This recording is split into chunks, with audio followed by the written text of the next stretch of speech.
Perhaps pupuntahan natin ngayon yung isang property na for sale dito sa bayan ng Pila, Laguna. Ito po ay katabi lang mismo ng simentadong kalsada mga kapraps, main barangay road. Yan. Ito na po ang property mga kapraps. Yan po ang frontage nito.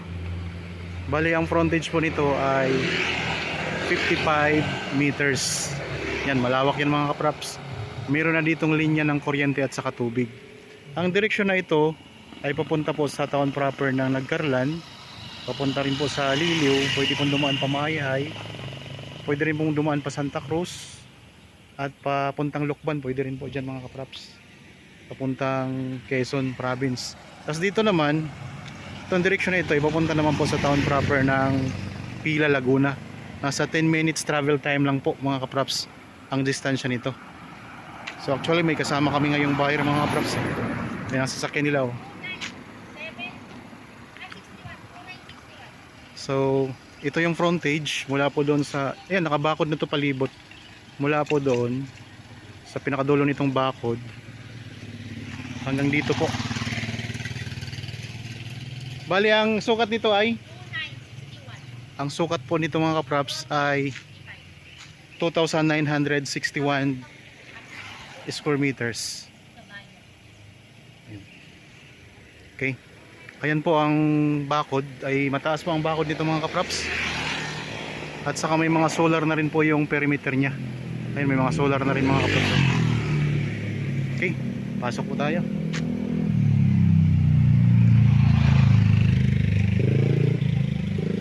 Yan, may gate po kayo na nasa 4 meters ang lapad.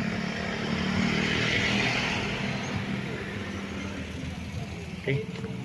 Ito na po ang loob ng property mga kapraps.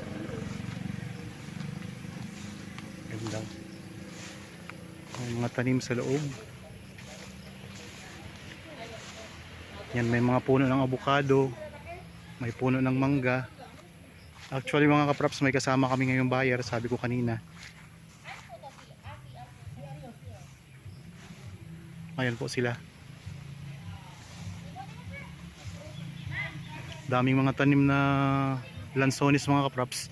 May mga tanim din siya na na santol. Tapos mga rambutan. May guyabano, mayroong avocado, ayan avocado mga kapraps. Patag na patag ang lupa at saka ang kagandahan nito ay palibot na po ng sementadong bakod at mataas po ang bakod dito mga kapraps. Ano? Tingnan nyo, ang taas ng bakod. So ayun ang buyer namin mga kapraps, nakasama. Tabing-tabi ng kalsada at saka may kasamang dalawang kubo. Mayroon na ring CR at shower room. May heater na mga kapraps. Sari-sari po ang prutas na tanim dito. May mga mangga, may mga niyog din po. Pwede po ito sa rest house, okay, pwedeng gawing game farm. Dito sa gilid meron din siyang kubo dito na maliit. Tapos may kawayan din mga kapraps na tanim sa loob oh. Ayan, may tanim na kawayan. Ito yung pinaka corner. Tapos dito mga kapraps, dito lumalawak siya doon, papunta doon. Kasi hanggang dito yung may corner din siya dito eh. Tapos palawak na siya doon sa likod. May umusli dito na na lote diretso doon. Yan, ang daming mga tanim oh. Dito, ito may rambutan. May mga saging naman sa gilid. Yan, ikot ko lang ang camera mga kapraps para makita nyo yung bakod. Nakapalibot na po yan.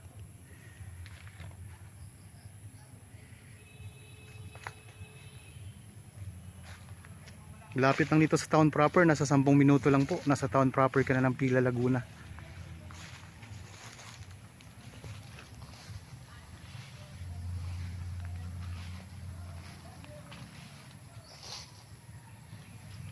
Kung interested po kayo sa property na ito, kontakin nyo lang po kami sa mga contact details na nandyan sa inyong mga screen. Meron po tayong Viber, Facebook Messenger, cellphone number, WhatsApp. So pwede kayong mag-chat o kayo tumawag sa amin. Ang presyo nito ay makikita nyo sa description box at sa title itong video. Yan dito mga kaprops. So meron ditong dito yung corner naman. Tapos meron siyang malawak pa papunta doon sa dulo.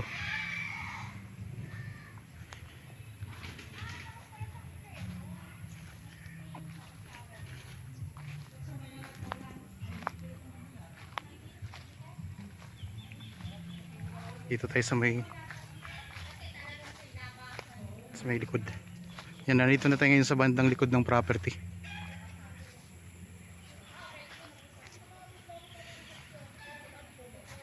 May mga tanim na kamuting kahoy mga kaprops.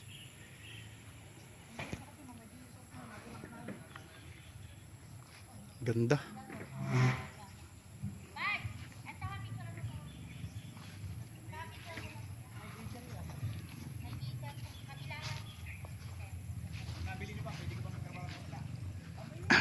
Tingnan natin to ano.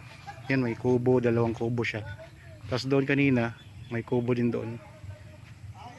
Tapos tingnan natin, meron silang CR dito mga kaprops. May shower area. Yan. CR lang pala ito.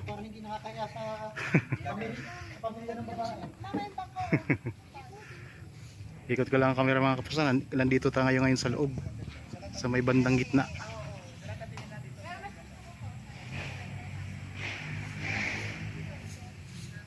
Palibot ng bakod yan mga kaprops.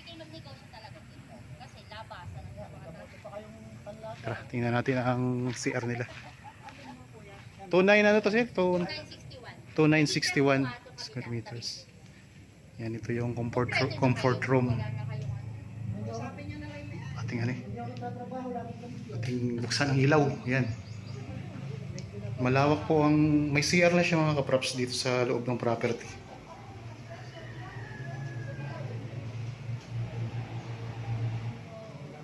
Dalawang CR dito. Inabot na ako na isang linggo yung bakit lang ito. Dito, ito yung CR na mayroong heater. Yung shower room. May shower room yung heater, may heater yung shower room nila.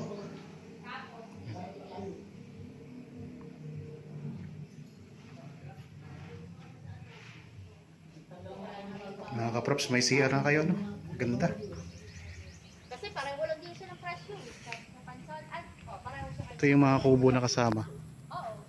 Yun, maliit lang. Konti, pawabakulan. Ilinis pa marami. Yari sa kawayan na kubo. Yan, may mga alaga pang manok. Ayun, sabi ko banggit ko kanina mga kaprops, pwede pong gawing game farm ito. Mag-alaga kayo dito ng mga mga manok panabong. Sa marami na rin po ditong mga katabing property. At may mga bahayan na rin po. Malapit lang po ito sa school. Malapit lang din po sa barangay hall ng barangay na nakakasakop dito. So ulitin ko lang po ang mga tanim dito mga kaprops, sari-sari. Mayroong mga lansones, mga rambutan, mga puno ng niyog, mayroong santol at iba pang mga puno. May mangga, avocado, may mga papaya. At ang pinakamaganda, ayan mga kaprops, mayroon kayong gate na nasa 4 meters ang lapad. Tapos po hindi lang pala 4 meters yan, malawak, mga 6 meters siguro yan mga kaprops ang lapad niyan. Tapos palibot ng bakod, ang palibot ng property mayroon na ring mga solar na naka-install mga kaprops. May linya na dito ng kuryente, mayroon na ding linya ng tubig. Ang korte ng lupa ay square siya. Pero pagdating doon mga kaprops, mayroon pa siyang extension doon na lupa. Square siya pa ganun, tapos doon may extension pa na lupa. Ito lang ang highway, mga kaprops, ang kalsada, tingnan niyo. So nakita niyo naman to kanina tanggalin nga natin. Ayan.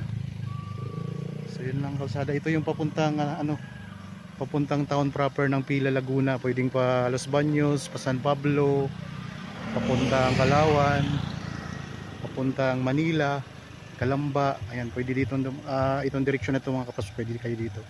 Tapos dito naman papunta po ito ng Kalumpang, papuntang Nagkarlan, Liliw, Magdalena, Mahayhay, papuntang Lukban. So ang gandang property nito mga kapraps. Ang presyo nito makikita nyo sa description box at sa title nitong video. So balik tayo dito sa loob. Yan, may mga saging po dito mga kapraps sa bandang harapan.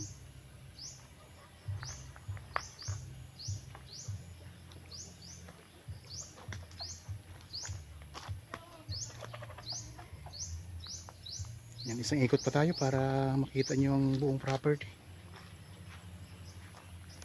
So sa mga nanonood po ngayon, paki-share naman po ng aking mga videos.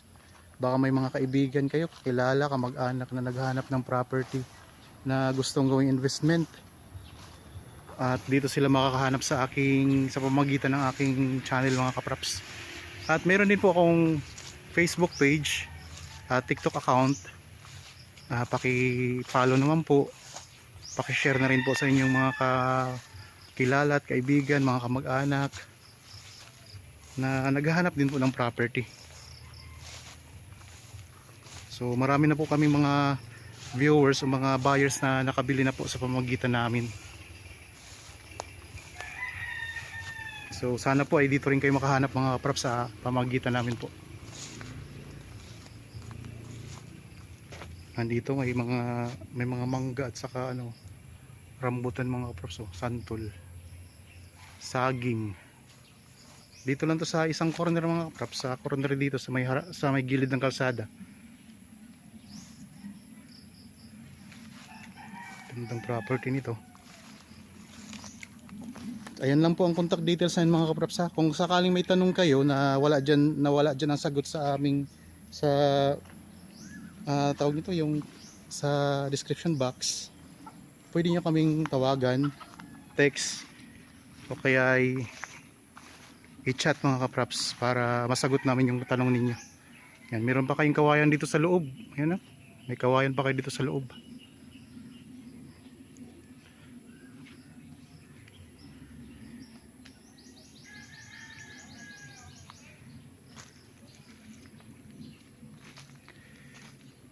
May kalamansi pa kayo dito.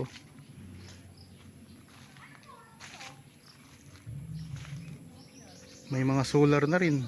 Nakakatipid na kayo dito sa kuryente. Ayun, may kapitbahay kayo doon. Tapos yung CR, nakita nyo naman kanina. Mayroong CR na mayroong heater. Tapos dalawa ang CR mga kapraps. May CR na siya.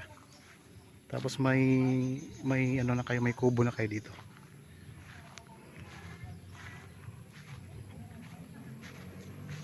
Dito may mga tanim kayo na mga kamuting kahoy. Tapos mga saging doon sa dulo. Ito yung pinakalikurang bahagi ng property mga kapraps. Yan, palibot na talaga yun ng bakod. Ayun ang CR.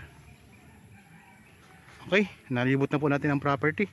Sana nagustuhan nyo po ito. Sa mga bago pa lang sa aking channel at napadaan lamang po dito sa aking channel, huwag nyo pong kalimutang mag-subscribe at pindutin na rin po ang notification bell para maging updated kayo sa mga bagong property na i-offer namin.